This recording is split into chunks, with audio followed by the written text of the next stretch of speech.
think that girl reflected its time? Oh, I think that that girl was the first ray of a sunburst that was about to take place. Marlowe was in that group who, without being militant, realized that there was more opportunity and more she wanted to be and more women wanted to be, and that it was coming and there was no stopping it. And she was like the first wave of that occurring. And I mean, to this day, if I meet a woman in her 40s, late 40s, early 50s, you know, I'm a hero to them because she was a hero. I mean, that show made kids say, me too, I can. And that's what Marla was. She was like, follow me, it can be like this, you know, and it gave a lot of young women an awareness of what might be possible, you know. I'm also a major hero to most gay men, because that was a very popular show with gay guys. And I mean, I called somebody recently and their secretary, their assistant said, are you the Bill Persky? And I said, well, depends which one you mean. I thought he would say Evander. He said, you did that girl? I said, yeah. She said, oh my God, that show was so important to me. It's interesting.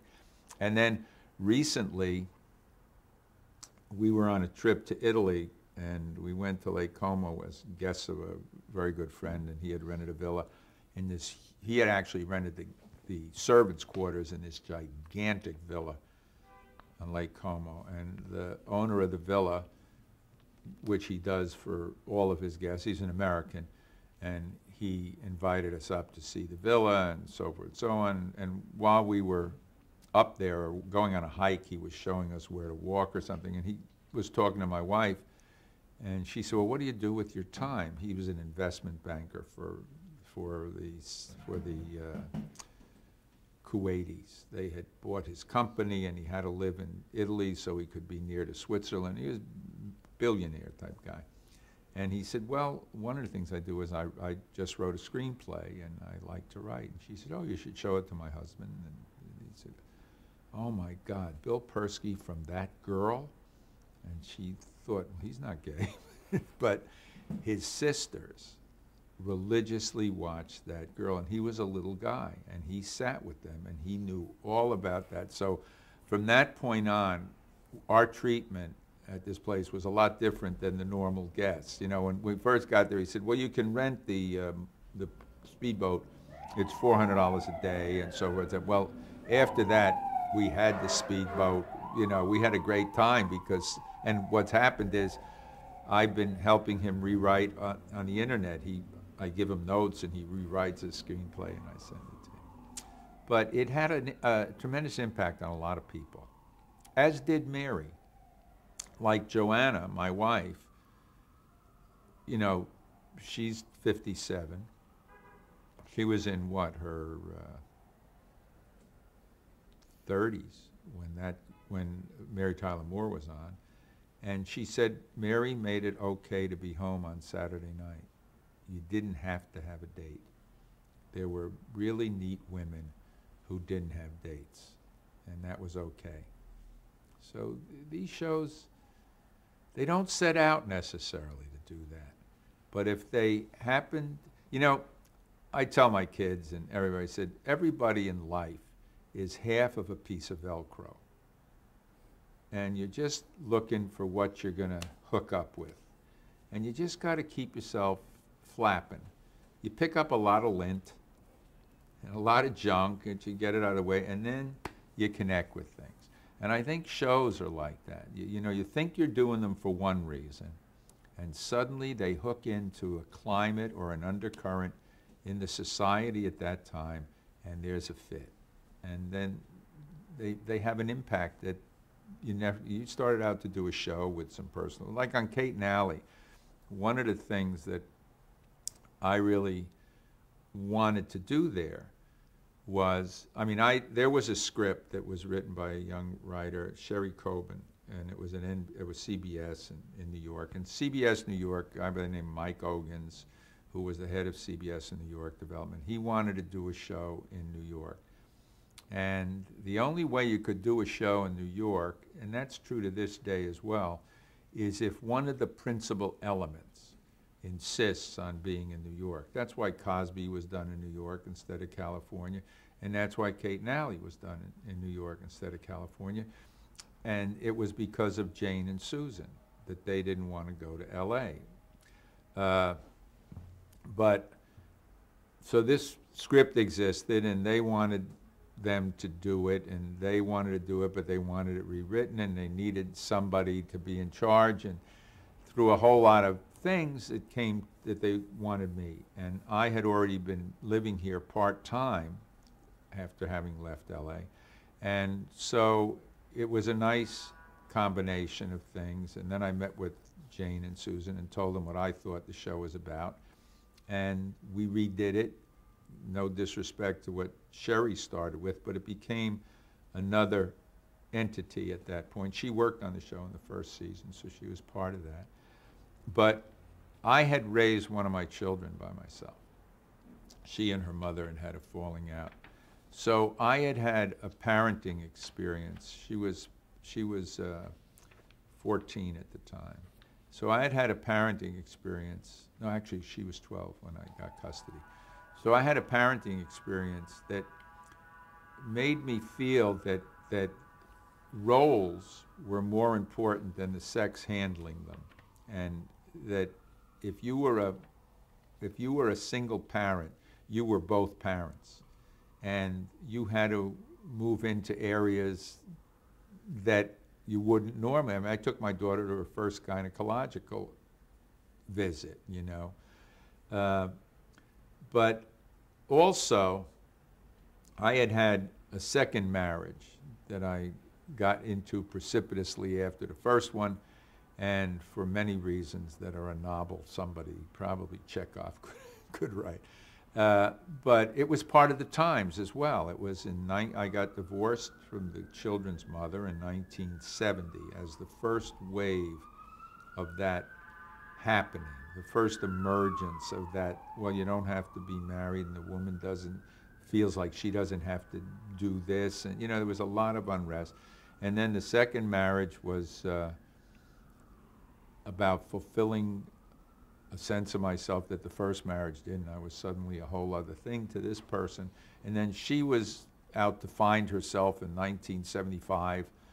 So it was all about a reflection of the times. And so I started to feel that relationships were more about trust, caring, respect, and a mutual need that wasn't a need to you telling me or you completing me, but rounding out a combination of things. So that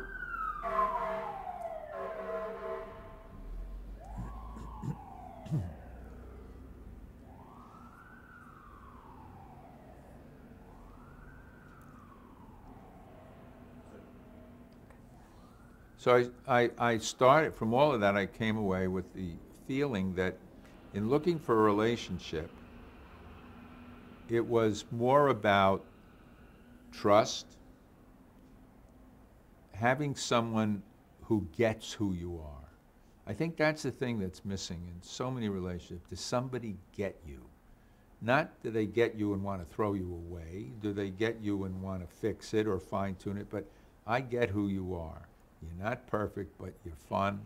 You're there for me. You fill in a part of me that I would like to expand. You're not going to take over my life, but you're going to round it out. And I think my life changed when, for whatever reason, I just said, I nominate me as a decent human being who does the best he can. And I second that motion.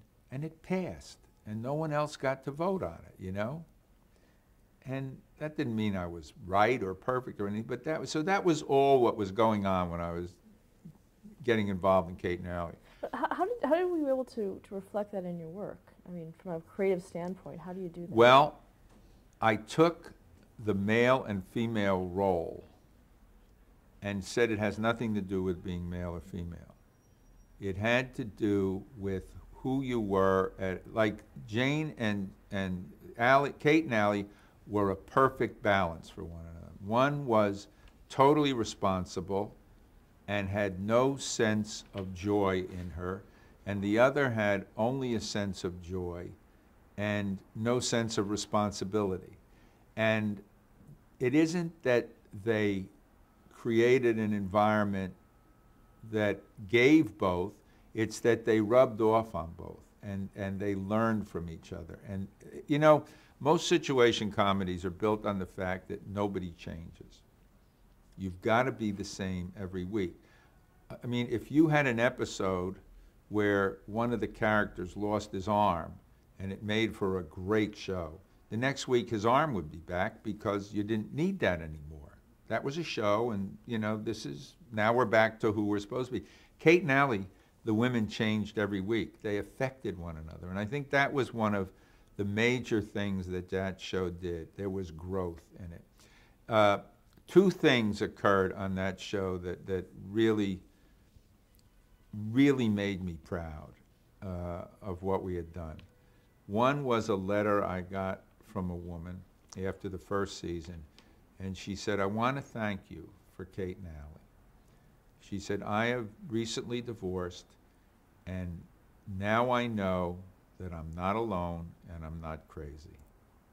And then I had a psychiatrist friend who said, "I have to tell you what happened." He said, "I have this woman who has been agonizing for months. Her husband is remarried, and Thanksgiving's coming, and she doesn't know whether to have two Thanksgivings, one, send the kids to him, then send the kids to, and well, what happened is all these things are about is you re-examine your whole life. Why am I afraid of this other woman? Why am I this? What? And so she came in one day, and she started talking about something else. And he said, "Well, what's happening with Thanksgiving?" He says, "Oh, I'm going to do what Kate and Allie did. I'm just going to invite everybody, and whatever happens, happens." And you say, that ain't bad.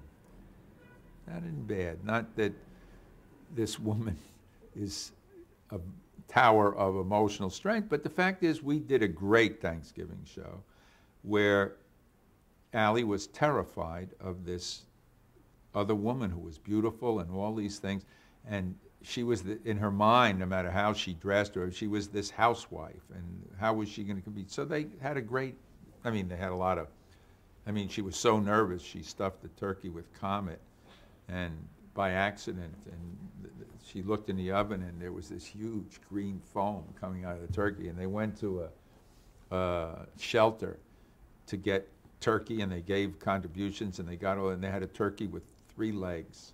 And they just stuck it in. They had to rebuild the turkey. Everything in the world went wrong.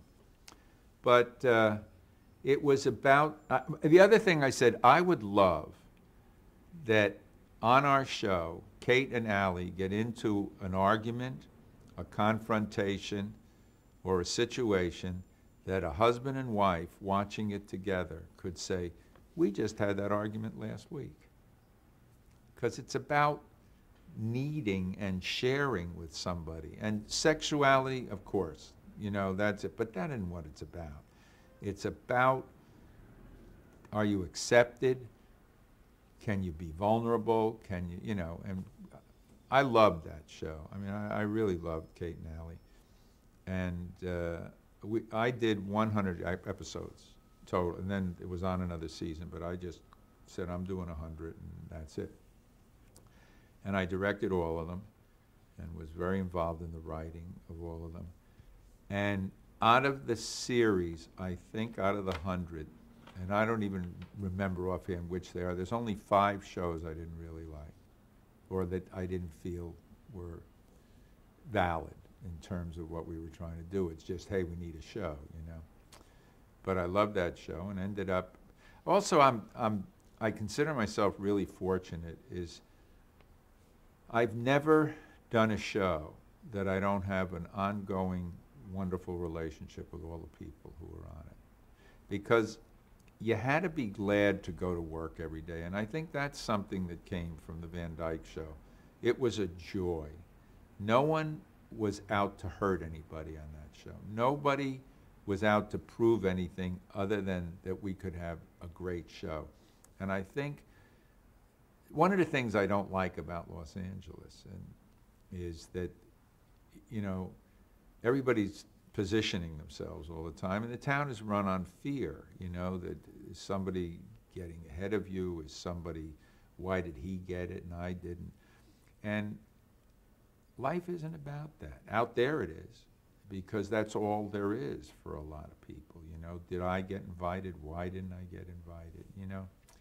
That's why I love working in New York, because you don't have that atmosphere here.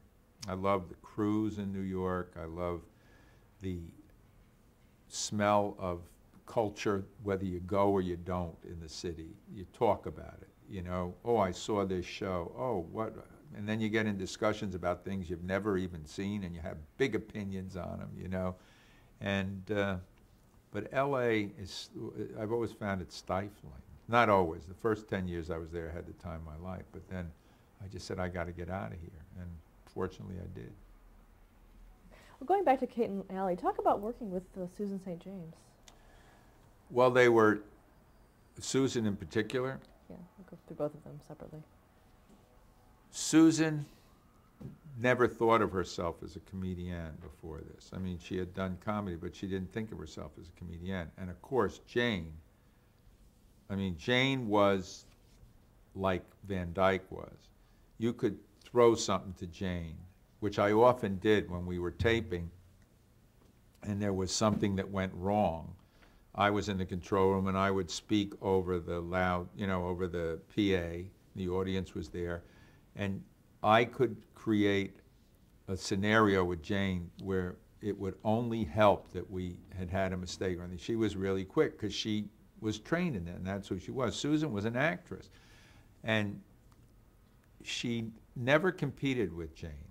You know, like I go back to I Spy, and I remember what a wonderful actor Bob Culp was, and how Bill Cosby was not an actor, but he was a presence.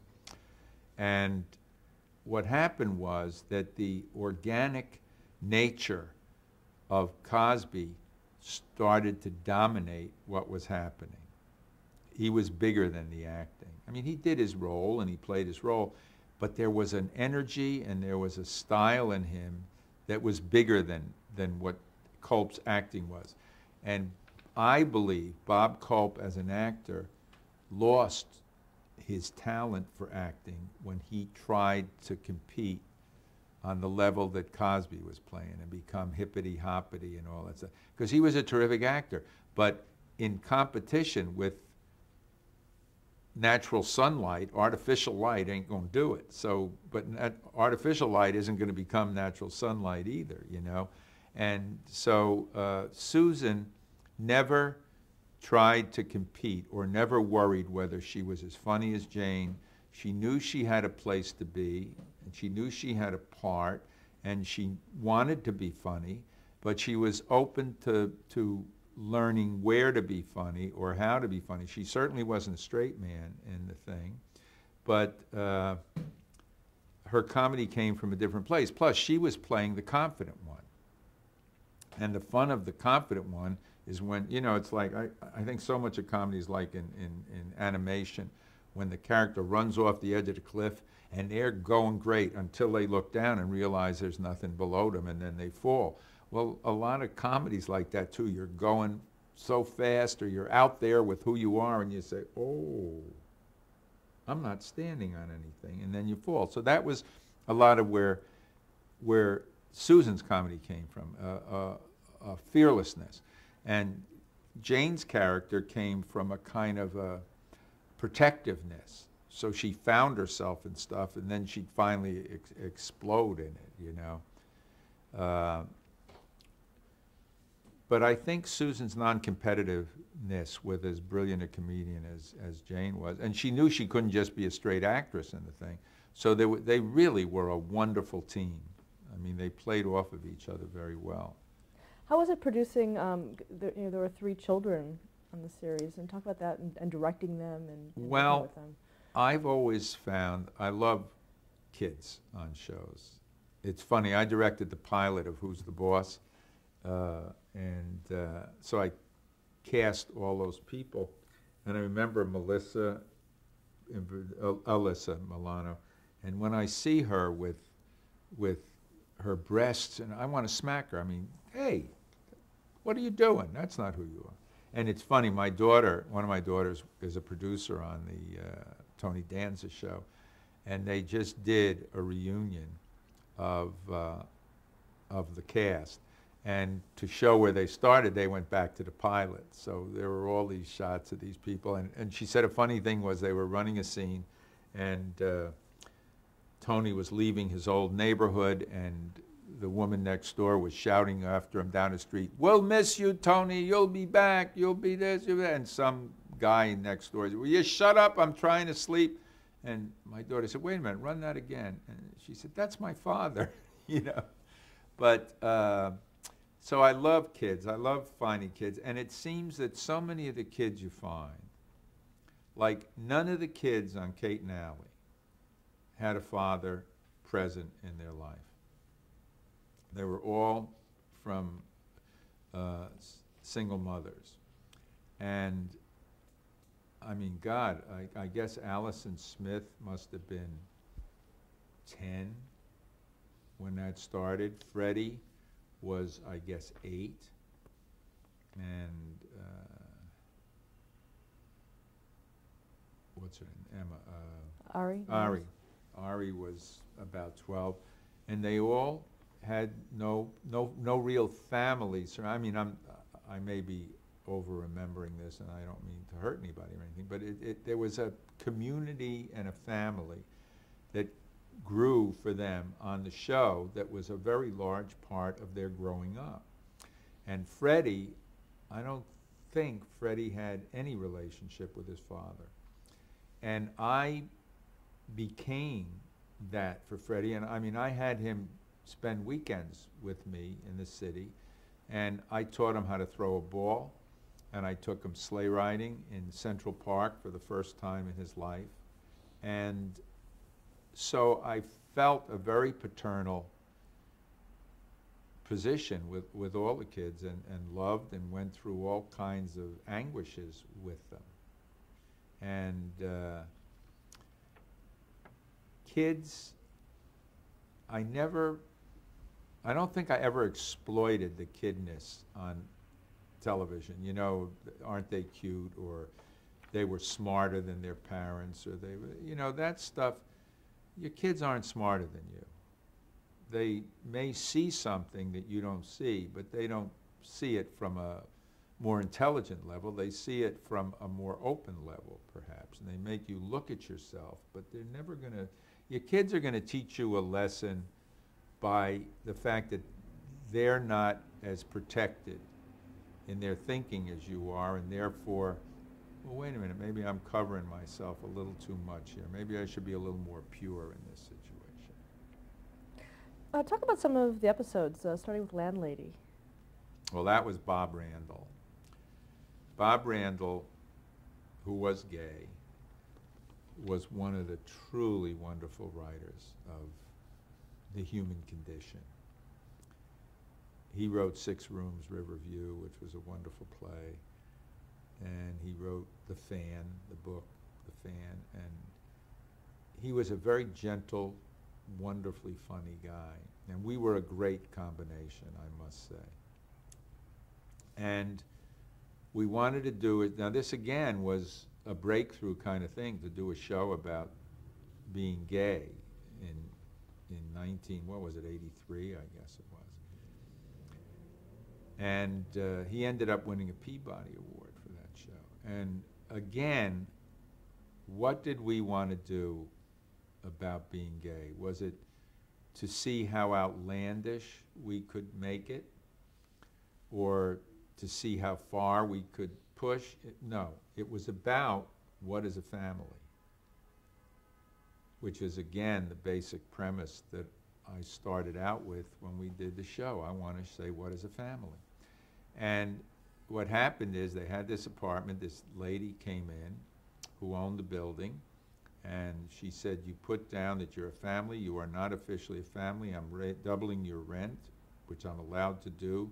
The only thing that constitutes a family is a parent, is a mother and a father, or a gay couple constitutes a family. And so now they go to find a new apartment, and they can't find anything reasonable, so they say, what would hurt if we told her we're a gay couple? So they do, and it turns out that the landlady is gay, and suddenly they are there having to be gay, and I mean, it was hilarious, but it was so sensitive at the same time. And then the main thing was at the end, where they reveal that the fact that they're not gay comes out, because they're invited to a dance at the gay thing, and they just can't, I mean, they're practicing dancing with one another, and they can't do it. And then the landlady finds out, she overhears something, and she's offended, and so and so. And then there's a wonderful scene where they say, you of all people should understand that a family is any unit that loves and protects and cares for one another. So it was a great statement that Bob wrote, and so that was the landlady. It was not written to let's do something gay. It was written about let's do something about what a family is. Then there was another of my favorite shows was Chip's Friend, in which he's hiding a retarded young man in the basement, and that guy becomes part of their family as well, you know. And it was about a kid reaching out to somebody and understanding that everybody isn't the same, and that it's okay to care about people, and you don't have to hide people who are not like you. I mean, I don't think that I consciously ever set out to write a lesson about anything. I think that you look and say, well, this flower or this element exists in our nature, and what is it about it that will make it okay or will show it in a way? I remember one of my favorite shows also. Actually, let's stop here to change the tape before Okay. we move on.